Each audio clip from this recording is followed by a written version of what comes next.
সবাইকে নিউজ 24 চ্যানেলের পক্ষ থেকে স্বাগত। সাবস্ক্রাইব করে আমাদের সাথে থাকুন।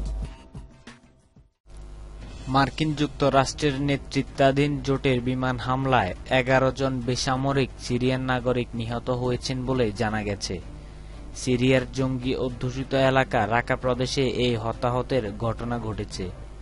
লন্ডন ভিত্তিক মানবাধিকার সংস্থা Syrian observatory for human rights এর খবরে বলা হয়েছে, রাকা প্রদেশের আল-সালহিয়া গ্রামে গতকাল মধ্যরাতে এই বিমান হামলা চালানো হয়। নিহত 11 জনের মধ্যে 10 জনই নারী শিশু, 4 জন শিশু এবং 6 জন নারী। এই হামলায় আহত হয়েছেন বহু মানুষ।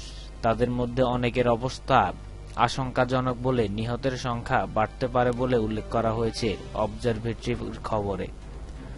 সিরিয়ার মানসুরা এবং ওয়াহাব এলাকায় বোমাবর্ষণে নিহতের শোক না কাটতেই এই হামলা চালানো হয় মার্কিন বাহিনী থেকে।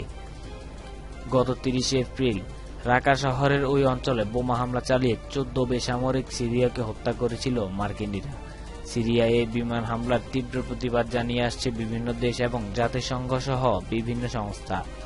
কিন্তু সব প্রতিবাদ উপেক্ষা করে 2014 সালের সেপ্টেম্বর থেকে সিরিয়ায় বোমা ফেলে মানুষ হত্যা করে আসছে যুক্তরাষ্ট্র।